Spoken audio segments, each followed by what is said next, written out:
പറ്റും. എന്തുകൊണ്ടാണ് ഇങ്ങനെ പാല് കുറയാനുള്ള കാരണങ്ങൾ? പല മെഡിക്കൽ റീസൺസ്, വളരെ അപൂർവം ചില ആൾക്കാർക്ക് അവരുടെ ബോഡിയുടെ നേച്ചർ കൊണ്ടുമൊക്കെ പാല് കുറഞ്ഞു പോകാം. അതല്ലാതെ ജനറലായിട്ട് കാണുന്ന ഒരു കാര്യം എന്ന് വെച്ച് കഴിഞ്ഞാൽ റൂമിങ് ഇൻ എന്ന് പറയും.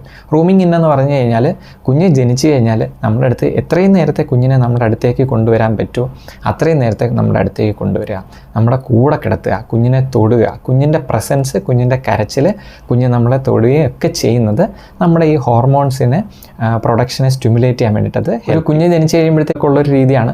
അതിൽ തന്നെ നമ്മളൊരു തൊട്ടിൽ വാങ്ങിക്കും, കുഞ്ഞുങ്ങളെ തൊട്ടിൽ കിടത്താനുള്ള ഒരു തൊട്ടിൽ കിടത്തരുത്, കുഞ്ഞുങ്ങളെ നമ്മുടെ കൂടെ തന്നെ. അത് ബ്രസ്റ്റ് മിൽക്ക് പ്രൊഡക്ഷനും ഒരുപാട് ഹെൽപ്പ് ചെയ്യുന്നത്. കുഞ്ഞ് നന്നായിട്ട് സക്ക് ചെയ്യാത്തതാണ്.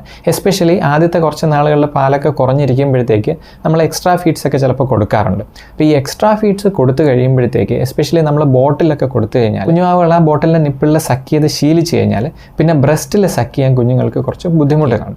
ഇതിനെ നിപ്പിൾ കൺഫ്യൂഷൻ എന്നാണ് പറയുന്നത്. ബോട്ടിൽ ഫീഡ് നമ്മൾ ആദ്യമേ തന്നെ ചെയ്തിട്ടുണ്ട്. അപ്പോൾ അങ്ങനെ